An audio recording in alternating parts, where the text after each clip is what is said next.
चरण को करूं सप्रेम प्रणाम।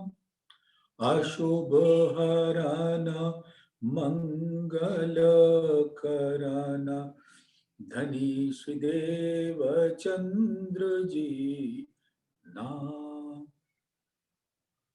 श्री प्राणनाथ निज मूलपति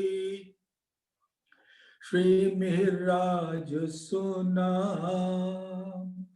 तेज कुंवरी श्यामा योगल को पल पल करूं प्रणाम। पिया जी को पल पल करूं प्रणाम।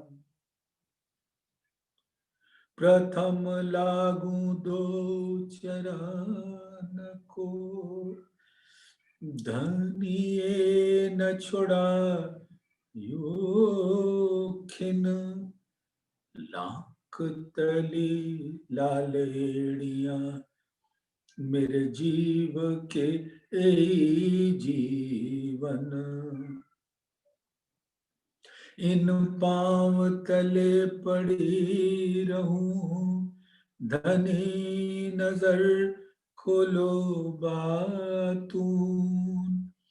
पलना वालूं निरखू नेत्रे मेरे जीव के जीवन। मेरे जीव के जीवन। धामधनी अक्षर अतीत के परम लाडले सुंदर साथ जी परम धाम में विराजमान आपके सुंदर मूल तनों के सुंदर गौर उज्जवल गहरी लालक लिए हुए चरण कमलों में इस आत्मा का प्रेम भरा सिजदा कबूल कीजिए। प्रणाम जी सुंदर साथ, प्रणाम जी। धामधनी की अद्भुत असीम अनुकंपा और मेहर हम सबके ऊपर समान रूप से निरंतर बरस रही है। बस हमें उसके स्पर्श का अनुभव होना चाहिए और ये अनुभव तभी होगा जब धामधनी के हुक्म से उनके इल्म के द्वारा हमें जागृत बुद्धि से धामधनी के निज बुद्धि का ज्ञान, इल्म के सागर का ज्ञान हमारी आत्मा के अंदर प्रवेश करेगा। और ये सभी प्रक्रिया सुंदर साथ जी निस्बतियों के लिए होता है, अंकुरियों के लिए। और निस्बत के स्वरूप को हमें बहुत नजदीक से अपने दिल में समझना होगा। ये बात दिमाग की नहीं है, मस्तिष्क की नहीं है, जहां पर सपने की बुद्धि विराजती है। ये तन, जैसे आप सबको विदित है कि इस तन के अंदर 3 प्रकार के दिल होते हैं। एक इस तन का वो दिल जो मांस का एक लोथड़ा है, जिसको आपने सुना कि उसको हार्ट अटैक,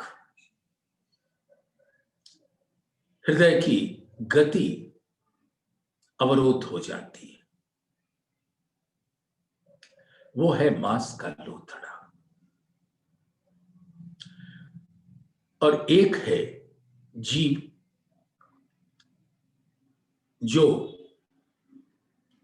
अक्षर ब्रह्म के मूल प्रकृति का वो स्वरूप जो अव्याकृत के द्वारा लीला अपने मन का स्वरूप आदि नारायण, और उनका सांकल्पिक स्वरूप जो चिदाभास की एक लहर होती है, क्षणिक चेतना इस तन के अंदर प्रवेश करती है माता के गर्भ में, वो जीव कहलाता है। यानी इस तन को जीवित रखने का मुद्दार उसके ऊपर होता है, और उस जीव का अंतस्करण होता है, मन होता है, चित्त होता है, बुद्धि होती है, अहंकार होता है, जो एक प्रकार से प्रतिबिंबित स्वरूप होता है आदि नारायण के अंतस्करण का। क्योंकि अव्याकृत ब्रह्म जो अक्षर ब्रह्म के पाद में, चतुष्पाद में मन का स्वरूप होता है, चित्त का सबलिक होता है, बुद्धि का केवल होता है, अहंकार का उनका सच स्वरूप होता है, तो सबका प्रतिबिंब मन में तो पड़ता है, और उस मन का मन स्वरूप आदि नारायण, तो उसके दिल में भी वही अंतस्करण होता है, और उसका जो एक चेतना अंश है, क्षणिक चेतना को धारण किए हुए जो जीव आता है, उसके अंदर भी उसी अंतस्करण का स्वरूप होता है, और उसके मन के अंदर माया की मूल प्रकृति जिसका स्वरूप इब्लीस होता है, वो उसके अंदर बैठा होता है,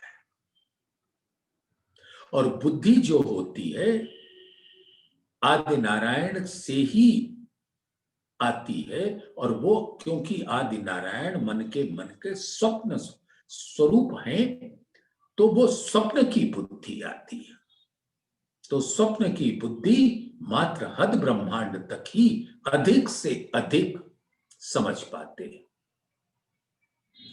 और जो अपनी बुद्धि से, सपने की बुद्धि से ग्रहण करते हैं, वो उनके चित्त में रहता है, और वो चित्त ही उनको प्रेरित करता है कि माया में लिप्त रहो, और मन के अंदर वो माया बैठकर माया की मैं आ जाती है, और वो माया जीव को प्रेरित करती रहती है, माया के कार्य करने वाला, कि माया के कार्य करो, ऐसे करो कि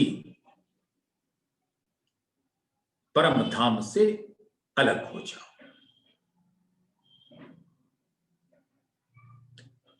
इसकी भी पौराणिक कथाएं हैं, अभी उसका वर्णन नहीं कर रहा हूं, लेकिन सिर्फ ये बता रहा हूं कि मन एक ऐसा अवयव होता है जो भटकाने का कार्य करता है,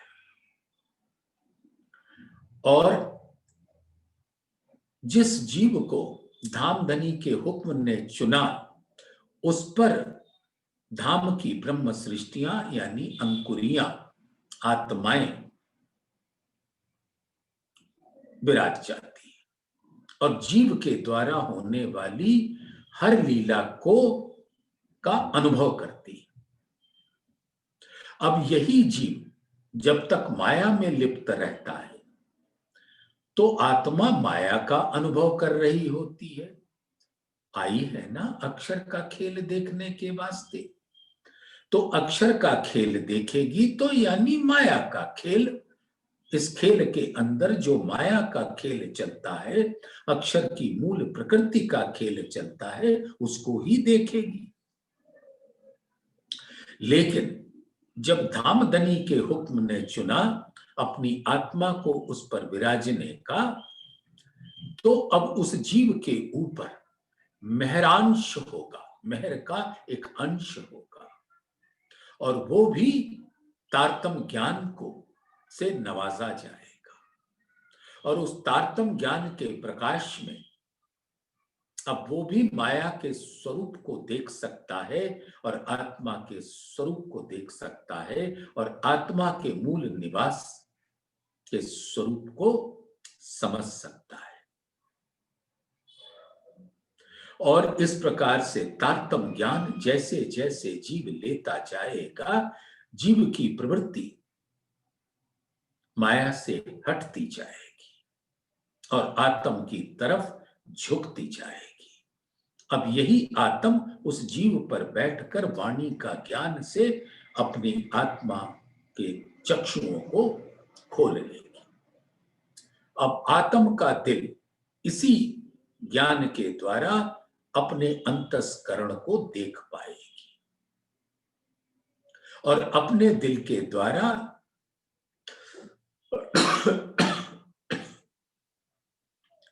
अपने मूल स्वरूप को देखेगी, जुगल स्वरूप को देखेगी, परम धाम के स्वरूप को देखेगी जो हकजात कहलाती है।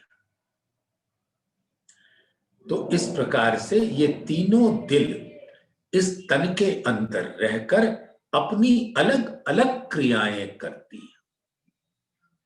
तो तन का दिल समुचित रहना चाहिए जिससे कि आत्मा उसके अंदर बैठकर जीव के द्वारा वाणी का ज्ञान अर्जित करके अपने मूल के स्वरूप का दीदार कर सके, धाम धनी के हकीकत और मार्फत का रस प्राप्त कर सके।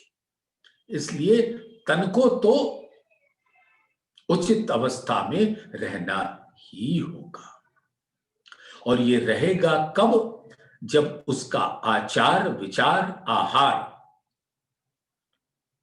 सात्विक होगा और जीव जैसे जैसे तारतम्य ज्ञान लेता जाएगा तन का आहार भी सात्विक होता जाएगा और हृदय भी जो एक कोमल होता है वो समुचित अपना कार्य करती रहेगी और आत्मा को पूरा अवसर मिलेगा अपने मूल में जागने का और अर्श की बादशाही को समझने का और निस्बत को समझने का। सुंदर साथ एक निस्बत है और एक असल निस्बत है। इस संसार में जैसे अभी आपने देखा कि तन के अंदर जीव भी विराजमान है, आत्म भी विराजमान है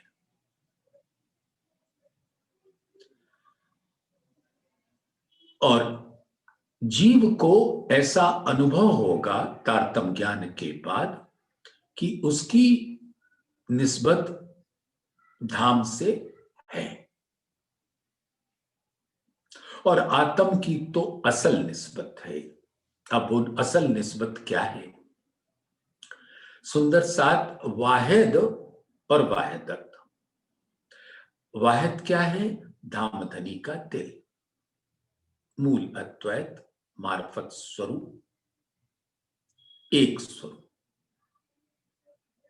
और लीला रूप में स्वलीला अद्वैत। वही वाहिद लीला रूप में अपने नूर से प्रकट होता है और वही नूर की लहरें वाहिदत का स्वरूप होती हैं, यानी उसके अंदर वाहिद के सभी खजाने, सभी रस होता है। तो ये वाहिदत की नूर की लहरों का जो निस्बत वाहिद से है वो परम धाम की असल निस्बत कहलाती है। पूरी मेहर जित हक की तित और कहा चाहिए, हक मेहर तित होत है, जित असल है निस्बत। तो वाहिदत की निस्बत वाहिद से है और यही असल निस्बत है। दिल की निस्बत दिल से, वाहिदत के दिल से वाहिद के स्वरूप की निस्बत। तो धाम धनी का जो मेहर का स्वरूप है वो उनके वाहिद में विराजमान होता है और वो उनका लाड़ है अपनी वाहिदत की लहरों के प्रति। तो पूरी मेहर कहां बरसती है? अपने वाहिदत के स्वरूपों पर। जब आत्मा इस संसार में जागृति के पथ पर ऐसे अग्रसर हो जाती है कि वो अपने पर आत्म के स्वरूप को देख लेती है, जुगल स्वरूप को देख लेती है, परम धाम के स्वरूप को देख लेती है, हकीकत मार्फत के स्वरूप को देख लेती है, फिर तो वो असल निस्बत का अंकुर अंदर जागृत हो जाता है। तो आत्मा का स्वरूप यहां पर परम धाम के मूल वाह्यदत्त का के जैसा हो जाता है। ये वाहिद वाह्यदत्त और वाह्यदत्त जैसा। मैं इन्हों को जगाऊंगा भान के सुबह सक, इन्हों को इन जिमी में करो वाहिदत माफक, और माफक होते ही उसकी निस्बत भी असल निस्बत का स्वरूप हो जाती है और मेहर की लहरों से वो नवाज दी जाती है। तो यही असीम अनुकंपा, मेहर, इस जागृत तारतम ज्ञान के द्वारा जो हमें मिलता है, उससे हम असल निस्बत की पहचान कर लेते हैं। फिर तो क्या है, इन उजाले जहर उतरसी, तब बढ़ते बल नहीं बेर जी, पर आत्म को आत्म देखसी, तब उतर जासी सब फेर जी। और आत्म इस तारतम ज्ञान से जुगल स्वरूप के अंग अंग अपने दिल में बसाती है, और जो जो अंग धामधनी का उसके दिल में आता गया, वो अंग आत्म का उठ खड़ा होता गया, और वो जो अंग आत्म का उठ खड़ा होता गया, वो अंग पर आत्म का आत्म के दिल में समाता गया। और जब पूर्ण स्वरूप धामधनी का जुगल स्वरूप अंकित हो जाता है आत्म के दिल में, तो वो अपने आत्म स्वरूप में खड़ी हो जाती है और मूल स्वरूप का दीदार करती है और अरस परस हो जाती है। इस स्वाद आत्म को तब आता है, इस स्वाद आत्म तो आ वही, जो पलक न दीजे भंग, अरस परस एक हो वही, पर आत्म आत्म संग।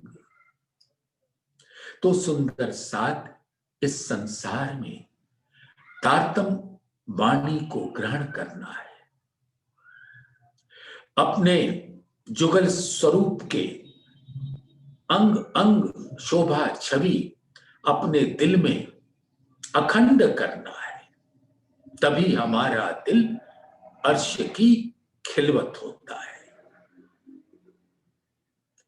और जब उनका स्वरूप हमारे दिल में अपनी अनंत ऐश्वर्य और शोभा के साथ अंकित हो जाता है,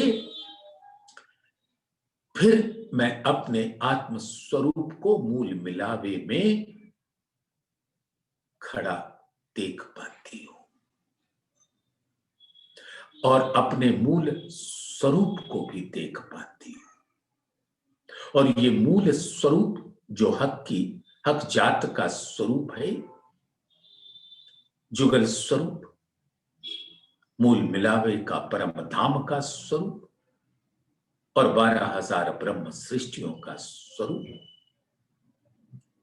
सब आत्मा के दिल में समाहित हो जाता है।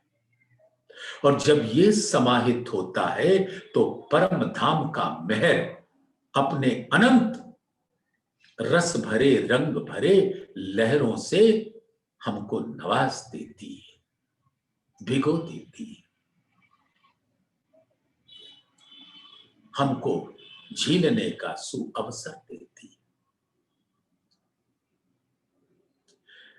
तो सुंदर साथ, जब हमें अपनी असल निस्बत का भान हो जाता है तो इस संसार में हमारा स्वरूप भी वाहिदत के जैसा हो जाता है। प्रतिबिंब है ना आत्म, अक्स है। जैसा पर आत्म का अंग वैसा ही आत्म का अंग, जैसा पर आत्म का दिल वैसा आत्म का दिल, जैसी पर आत्म की असल निस्बत वैसी आत्म की असल निस्बत। जैसे पर आत्म वहदत स्वरूप है वैसे ही आत्म भी प्रतिबिंबित वाहिदत का स्वरूप है। तो दोनों के दिल एक हो जाने से, अर्स्तन दिल में एक दिल, दोनों दिल एक हो जाने से असल निस्बत का स्वरूप दोनों हो जाते हैं। मूल तन तो है ही असल निस्बतियां, आत्मा भी असल निस्बत का रसपान करती है, मेहर का रसपान करती है, इश्क का रसपान करती है। ऐसा अद्भुत स्वरूप को सुंदर साथ जी आपके चरणों में हर घड़ी हर पल इस आत्मा के दिल का प्रेम भरा सिजदा करते हुए आत्म निवेदन करती है कि आइए सुंदर साथ परम धाम के अंदर धाम धनी के अर्श की पातशाही के स्वरूप को का दीदार करें। अर्श की पातशाही यही है कि वाहिद पातशाह है और वाहिदत की सब लहरों में वाहिद विराजमान है। यही है अर्श की पातशाही। धाम धनी का दिल नूर है, वाहिद है और परम धाम का हक जात स्वरूप, हर स्वरूप वाहिदत की लहर है, नूर की किरण है, नूर की लहर है। तो अब जितने स्वरूप हैं 25 पक्षों में, परम धाम का रंग मोहल धाम धनी के दिल का स्वरूप है। सातों परिक्रमा धाम धनी का दिल का स्वरूप है। चेती प्रदक्षिणा निज धाम की सातों प्रदक्षिणा, सातों स्वरूप श्री राज, सो सारे परनामिने वास्ते सयन के सुख काज। तो ये परम धाम का सातों परिक्रमा आवेश स्वरूप प्राणनाथ के दिल में है और हक जात का स्वरूप यानी आपका भी सुंदर साथ का स्वरूप आवेश स्वरूप से दामदनी के आवेश स्वरूप के दिल में विराजता है। अब वही जो परम धाम के अंदर सातों स्वरूप श्री राज के हैं, यही तो अर्श की बादशाही है, यही तो वाहिदत की लहरें हैं। परम धाम के अंदर जितने स्वरूप का बयान इल्म के द्वारा सुंदर साथ को जगाने के वास्ते धामधनी का आवेश स्वरूप अपने हुक्म से इल्म पहुंचाते हैं, उसमें क्या होता है? हर चीज अनंत होती है। परम धाम के अंदर किसी भी चीज की गिनती नहीं हो सकती। हम तो गिनती इसलिए करते हैं कि कुछ तो दिल में जाए, क्योंकि जीव की एक अद्भुत प्रवृत्ति होती है, वो दिल से नहीं समझता, वो दिमाग से समझता है। और दिमाग से समझने का मतलब क्या होता है? यानी वो सपने की बुद्धि से परम धाम में का जो वर्णन है, जो चर्चनी के द्वारा धामधनी ने बताया है उसको अपनी बुद्धि से ग्रहण करने का प्रयास करता है और निष्फल हो जाता है। फिर जब धामधनी की मेहर बरसती है, जब आत्म अपने असल निस्बत की पहचान कर लेती है, तो जीव के अंदर भी उसका अंकुर का प्रतिबिंब आने लगता है। फिर तब वो जीव अनुभव करता है अपने दिल से, तो मस्तिष्क से ज्ञान को ग्रहण करता है और दिल से उसके स्वरूप को अपने अंदर धारण करता है। और जब दिल धारण करता है तो उसका रंग बदल जाता है और आत्म तो उसको ग्रहण करके अपनी निस्बत के स्वरूप, वहदत के स्वरूप, खिलवत के स्वरूप, हकजात के स्वरूप का दीदार करती है। तो जितने वन हैं, क्या वनों के वृक्षों की गिनती हो सकती? अनंत वन है।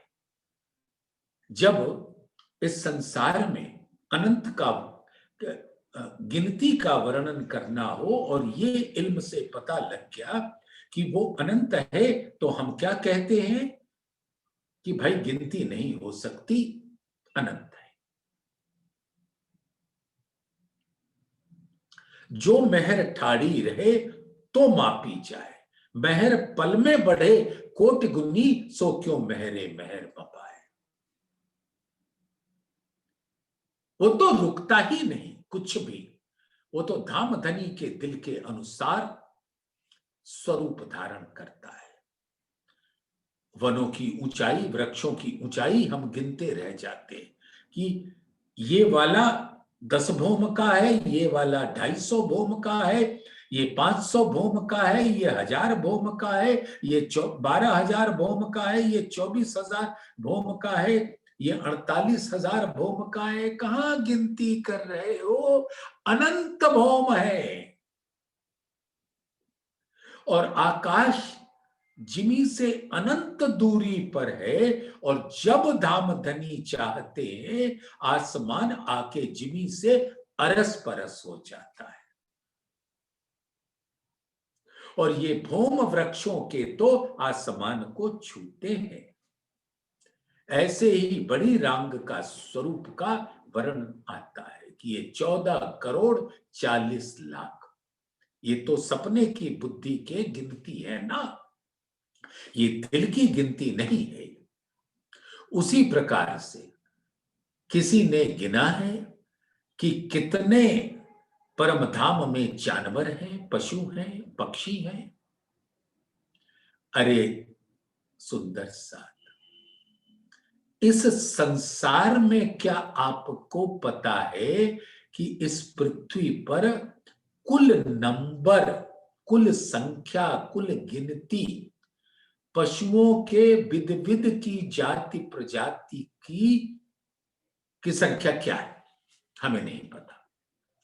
और पक्षी जो आसमान में उड़ते हैं, कभी उनके पर गिने, कभी उनकी संख्या गिनी है? तो जब वो यहां के स्वरूप भी अनगिनत होते हैं, तो हमारी क्या औकात, जीव की क्या औकात कि वो परम धाम के पक्षियों की गिनती कर ले, पशुओं की या जानवरों की गिनती कर ले, नहीं कर सकते। तो बस यही हमें अपने दिल में लेना होगा कि वो अनंत है, और उस अनंत के स्वरूप जो अर्श की बादशाही के स्वरूप हैं, सब धाम धनी के दिल वाहिद जो नूर है, वो नूर तन है। रूहों तुम मेरे नूर तन हो। परम धाम के अंदर हर स्वरूप वाहिदत का स्वरूप है, हक जात का स्वरूप है, इसलिए हर स्वरूप रूह है। जिमी, आसमान, जल, तेज, वायु, पशु, पंखी, दरख्त, हर स्वरूप धामधनी के दिल का अंग है और सबके अंदर धामधनी का दिल ही विराजता है। पर दिल के जो अंग हैं, धनी अर्श तुम्हारा सोए। धामधनी, धामधनी के दिल के जो नूरी तन है, दिल नूर है और वही नूर धामधनी के मुख पर अपने अनंत तेजस्वता के साथ, आव के साथ, उज्ज्वलता के साथ, ज्योति के साथ, हक के मुख का नूर जो सो नूर है सागर जान, तेज ज्योति या सलूकिया, शोभा सागर भर्या आसमान। और वही धामधनी के मुखार बिंद पर जो नूर की लहरें हैं, जमाली के सौंदर्य के अनंत गुणों को लेकर उसी की किरणों का ये स्वरूप है 25 पक्ष का। और यही अर्श की बादशाही और सबके अंदर वाहिद वहदत है, सब उसी वाहिद की नूरी लहरें हैं और सबके अंदर वो वाहिद विराजते हैं। यानी हकीकत के हर स्वरूप में मार्फत विराजता है और मार्फत के अंदर अनंत हकीकत के स्वरूप विराजते हैं। तो सुंदर साथ परिक्रमा ग्रंथ प्रकरण 29 में पशुओं के अस्वारी का अद्भुत बयान आया है। तो गिनती गिनने में मस्तिष्क को मत लगाना, बस यही विचारना कि अपनी असल निस्बत के द्वारा कि फौज केसरी सिंह की आती जा रही है, आती जा रही है, आती जा रही है, समाप्त ही नहीं होती, क्योंकि परम धाम में समाप्त शब्द नहीं होता, क्योंकि वो अनंत है।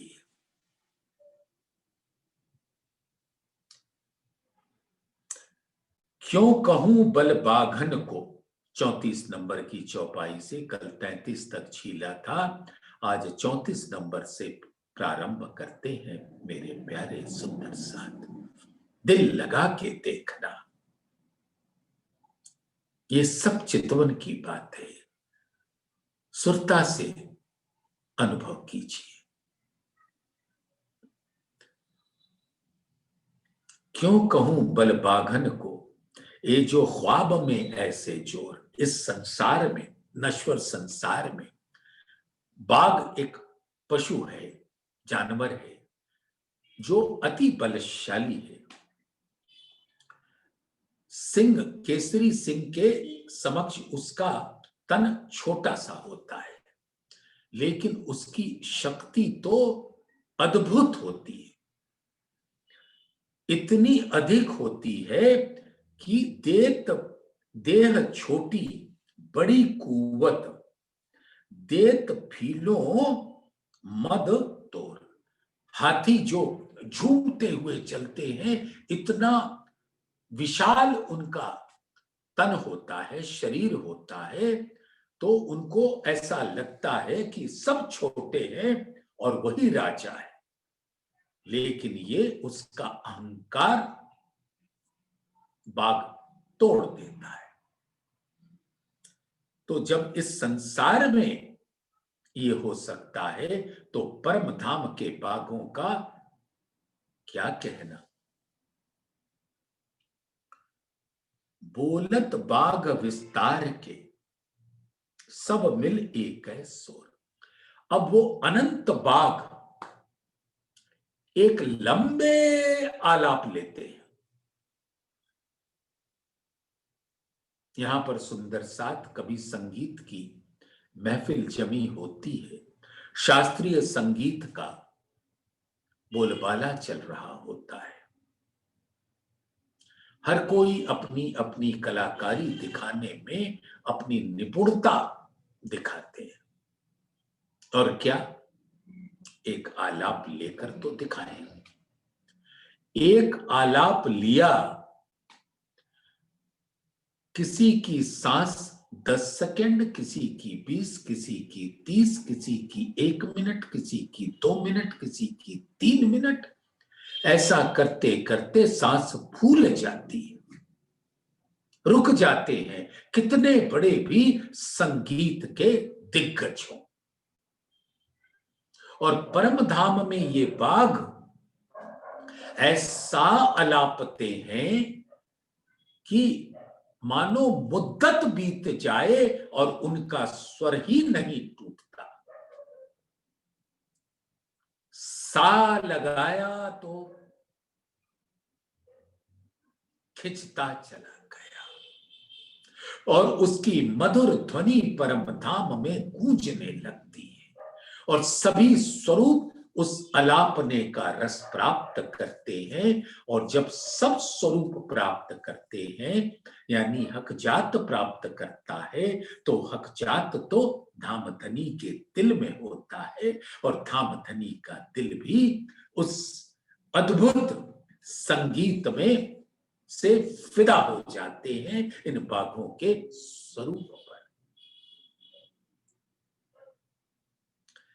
बोलत बाग विस्तार के, सब मिल एक सोर, गरजे सेती जानिए इनो अंगों का जोर। अब उनकी जो गर्जना है परम धाम के अंदर, वो यहां शेर और बाघों की गर्जना नहीं है। अरे यहां पर तो कई व्यक्ति होते हैं जो हर समय चिल्लाते ही रहते अपने मातहत के ऊपर,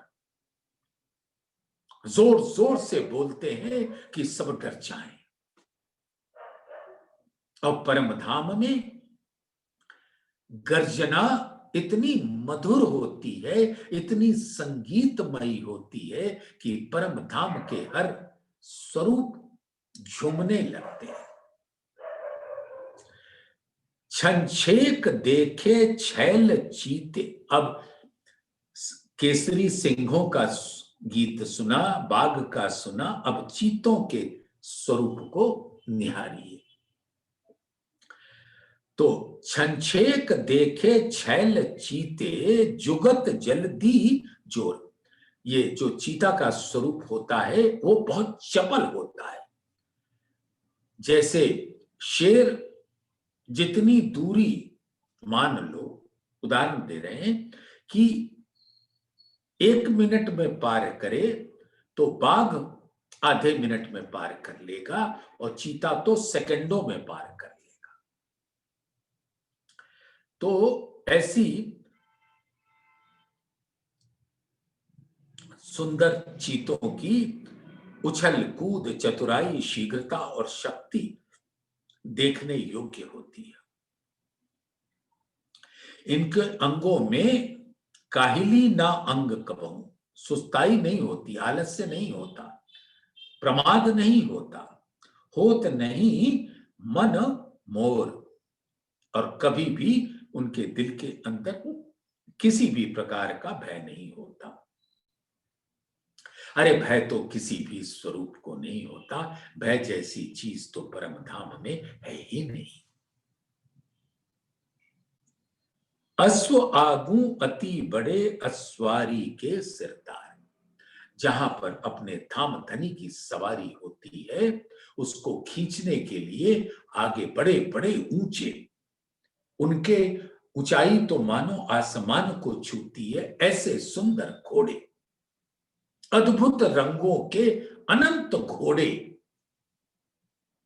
अश्व आगू अति बड़े अस्वारी के सिरदार।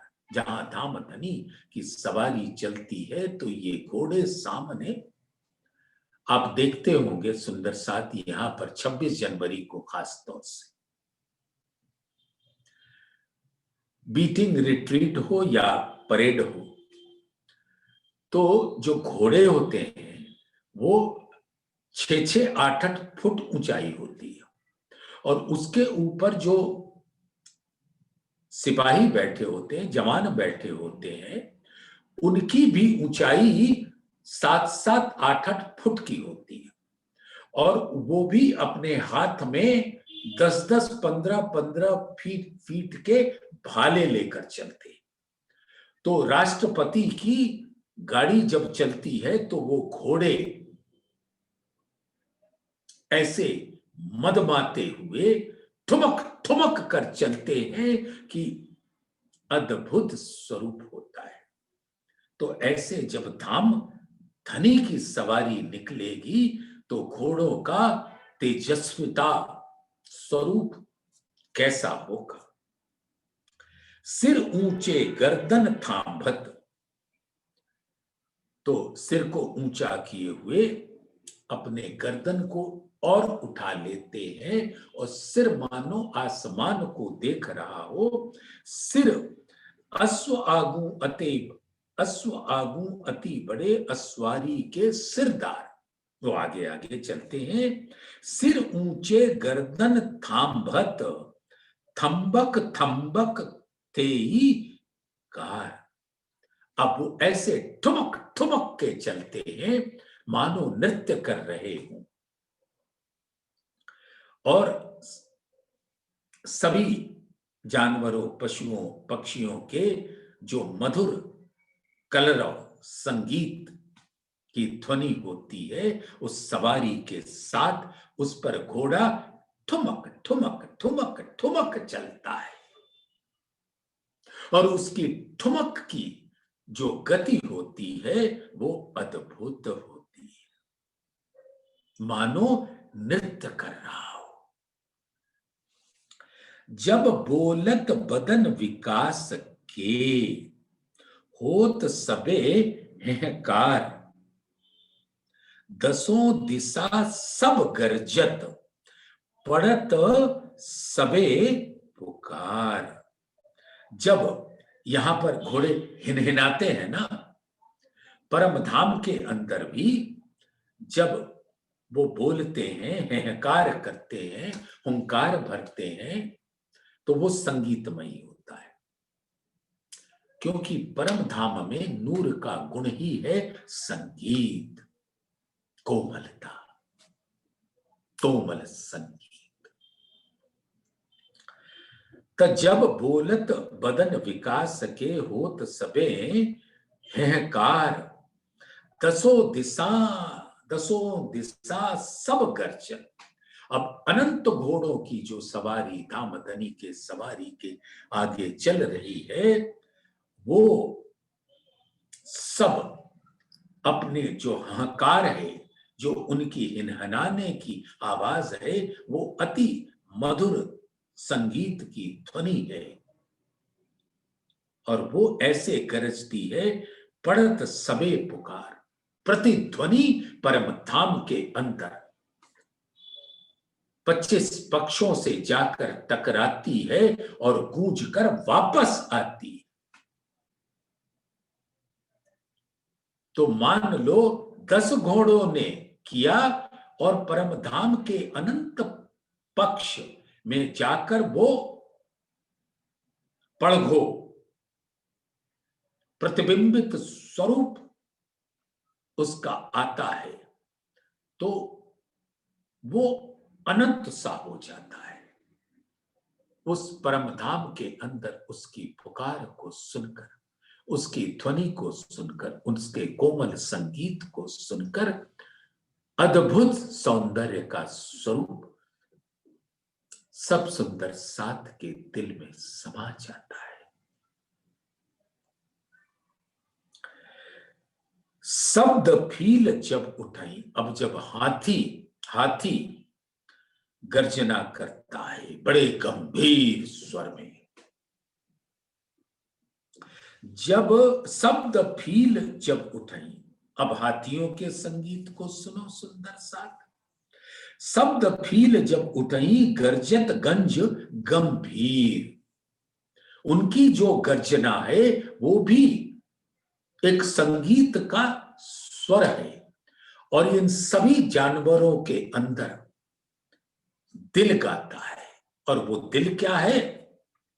हमारे प्राण प्रीतम अक्षरातीत नूर जमाल का वाहिद दिल है। तो हर संगीत तो धामधनी के दिल का है, और वो धामधनी अपने दिल के ही संगीत को इतने मुख से प्रकट होकर उसके आनंद को अपने दिल में लेते हैं। जैसे हमने एक शब्द कहा तो वो अनंत स्वरूपों में प्रतिध्वनि के रूप में मुझको ही सुनाई पड़ती है। उसी प्रकार से धामधनी के दिल ने अलापा, तो इतने मुखों के द्वारा वो संगीत प्रकट होता है। गाने वाले कौन? धामधनी। और किसके मुख से प्रकट हो रहा है? अनंत पशु पक्षियों जानवरों के मुख से। और वो परम धाम के हर स्वरूप में जाकर टकराता है और प्रतिध्वनित होकर वापस धामधनी के दिल में आता है। तो धामधनी के दिल से संगीत उठा और स्वलीला अद्वैत के सभी स्वरूपों से जाकर टकराया और प्रतिध्वनित आनंद धामधनी के दिल में आया। जैसे मैं बोलूं और प्रतिध्वनि मैं सुनूं, ऐसे ही धामधनी का दिल इतने मुख से संगीत की स्वर लहरी में धाम को डुबो रहे हैं, और वो स्वर लहरी प्रतिध्वनित होकर स्वलीला अद्वैत के वाहदत्त के हर स्वरूप से प्रतिध्वनित होती है, और वो वापस धामधनी के दिल में आती है, जो आनंद का स्वरूप होता है। तो स्वलीला अद्वैत में हर लीला आनंद पहुंचाती है। किसको? धामधनी के दिल को। और वही दिल क्योंकि सबके अंदर है, सबको भी उस आनंद का रसपान होता है। तो वाहिदत्त में कोई फर्क तो होता नहीं।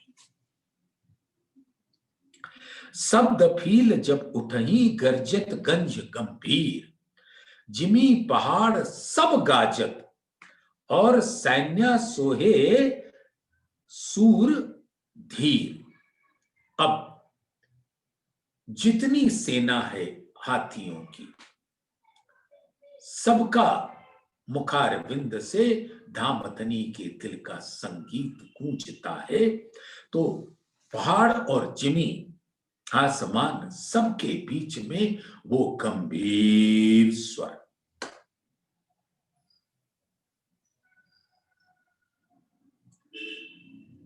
एक स्वर होता है गंभीर, एक होता है तीव्र, एक अति तीव्र, एक तार सप्तक, न जाने क्या क्या होते हैं, वो संगीत के विद्वान जानते हैं।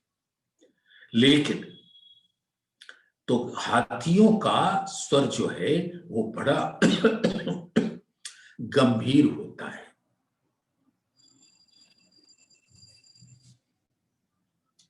तो जिमी पहाड़ सब गाजत और सैन्य फीलों की, हाथियों की सेना जो है सोहे सूर धीर, और वो ये हाथियों की सेना अनंत श्रृंगार से सजे होते हैं। यों कई जातें पशुओं की, और ऐसे पशुओं की अनंत जाति है। हर जाति के अंदर अनंत प्रजाति है। सब धामधनी के नूर तन है, सब आत्माएं हैं और सब वाहिदत हैं, और सबके अंदर वो वाहिद का स्वरूप मार्फत स्वरूप विराजता है। और यही हक जात की सुंदरता है, खूबसूरती है। तो इस प्रकार से पशु पक्षियों की, जानवरों की अनंत जाति प्रजाति है। जो कई जातें पशुओं की, कई खूबी बल कहूं के था। और खूबी यानी गुण, धामधनी को रिझाने का एक गुण है, वो सबके अंदर है। हर वाहिदत्त स्वरूप परम धाम का स्वरूप। तो बस धामधनी को रिझाने में लगा रहता है। तो जहां भी खूबी शब्द आए, सुंदर साथ आप समझ लो खूबी माने गुण। तो परम धाम के अंदर एक नूर है, एक वाहिद है, और एक वाहिदत का स्वरूप है, और एक ही गुण है। और वो गुण ये है कि बस धामधनी को रिझाना है। तो यूं कई जातें पशुअन की, कई खूबी बल कहूं केता, अपार बल खूबी अर्स की, नाही जुबा माफक है एता। तो परम धाम के हर पशु जानवर पक्षियों के ना शक्ति का बयान हो सकता है, न संगीत के रस का बयान हो सकता है, वो सब अद्भुत है। चितवन के द्वारा सुंदर साथ अपनी असल निस्बत, असल हकजात को देखते हुए उस स्वरूप का दीदार करो, उस लीला को अपने दिल में धारण करो, अंकित करो। कई जाते हैं जानवर, चलते आगू उड़त, कई लेवे गुलाटियां, अनेक खेल खेलत। और इसी प्रकार से वो जैसे उग्र जानवर होते हैं, पशु शांत प्रवृत्ति के हैं और जानवर उग्र प्रवृत्ति वाले। तो जो उग्र प्रवृत्ति वाले हैं उनको जानवर कह दिया, हालांकि पशु और जानवर समानार्थक शब्द है। पशु कह लो या जानवर, जानवर अरबी में कह लो, फारसी में कह लो, पशु हिंदी में कह लो, लेकिन अगर उनके गुण को देखो तो पशु जैसे निरीह प्राणी होता है, शांत, जैसे गाय, जानवर शेर, उग्र। लेकिन परम धाम में सबका रंग रस एक जैसा है, सब वाहिदत के स्वरूप है, सब धामधनी के नूर तन के स्वरूप है। तो ये उग्रता, शांति, ये तो सब एक लीला का बयान करने के वास्ते है। सब प्यारे हैं, सब प्यार के रस में डूबे हैं, और अपने अपने हिसाब से जैसी उनकी जाति प्रजाति है वैसा ही उनकी लीला है।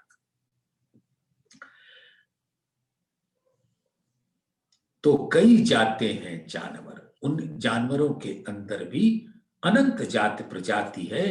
चलते आगू उड़त, और आगे चलते हैं और मन की गति से वो आसमान में उड़ने लगते हैं, मानो उनको पर लग गया। कई लेवे गुलाटियां, जैसे कलाबाजियां करते हैं ना, बंदर गुलाटी लेता है ना, वैसे बड़े बड़े जानवर भी लेते हैं परम धाम के अंदर।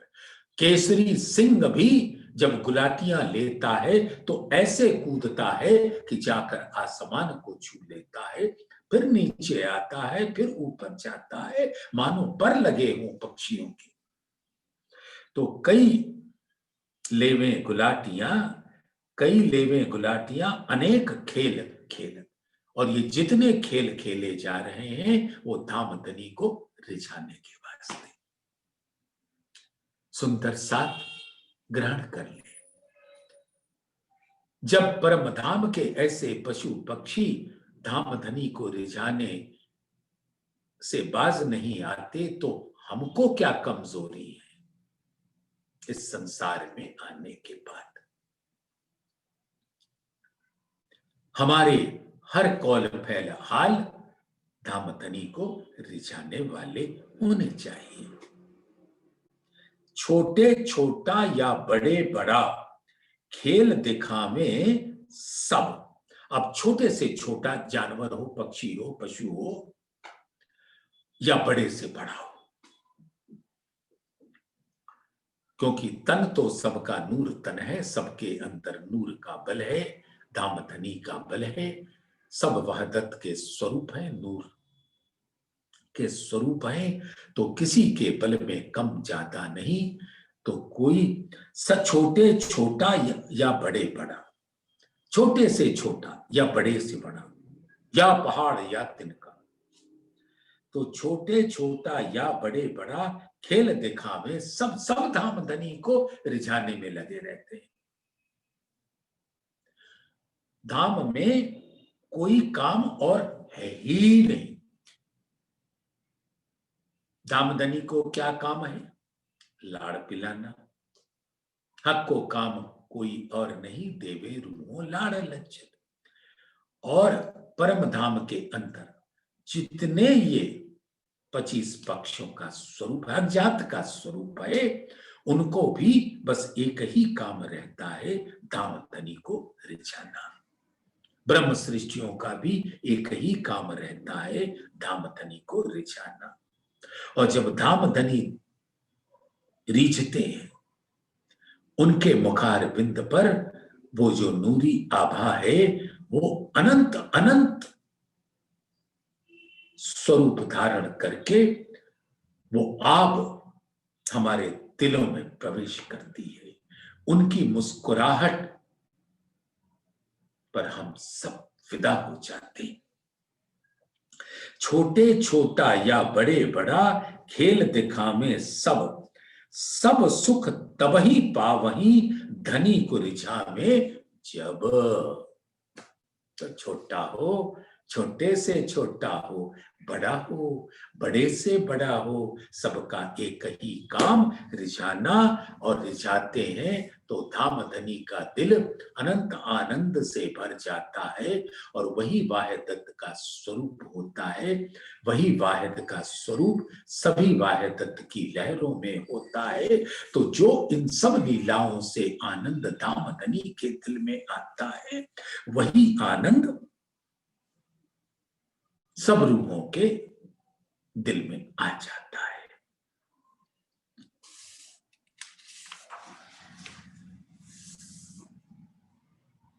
कई मुख बानी उचरे, तान मान गुण गान, आठों जाम करत हैं सुंदर ध्यान बयान। तो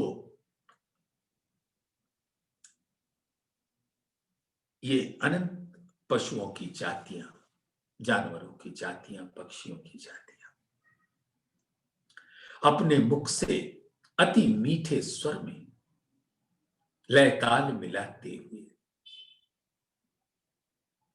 संगीत से धामधनी को रिझाते हैं, अपनी बोलों से रिझाते हैं। वस्तुतः सुंदर साथ इसका मार्फत स्वरूप ये है कि धामधनी ही रिझाते हैं और धामधनी ही रीझते हैं, क्योंकि उस एक वाहिद के अलावे दूजा तो कोई है नहीं। अद्वैत और स्वलीला अद्वैत, स्वलीला अद्वैत के अंदर वो अद्वैत स्वरूप होते हैं। तो कई मुख बानी उचरे, तान मान गुण ज्ञान, मीठे स्वरों से सुर और ताल से युक्त धनी के गुणों का गायन करते, उनको रिझाते हैं। आठों जाम करते हैं। सुंदर साथ ये ना सोचिएगा कि 9 बजे हम सोने चले गए रंग परवाली में तो सारे पशु भी सो गए। हर घड़ी हर पल वो अपने प्राण प्रीतम को अपने मधुर संगीत से रिझाते रहते हैं। आठों जाम करत हैं सुंदर ध्यान बयान, धामधनी के सुंदर स्वरूप का, अपने सुंदर स्वरूप को अपने दिल में लेकर उसका बयान गुणों का बयान होता है। और वो अपने इस संगीत के स्वर में गाते रहते। अद्भुत स्वरूप है सुंदर साथ। तो आज इसी 43 नंबर की चौपाई का पाठ एक बार दोहरा लें। चौपाई को, कई मुख बानी उचरे, तान मान गुण गान, आठों जाम करत हैं सुंदर ध्यान बयान, सुंदर ध्यान बयान। बोलिए श्री प्राणनाथ प्यारे की जय। धाम के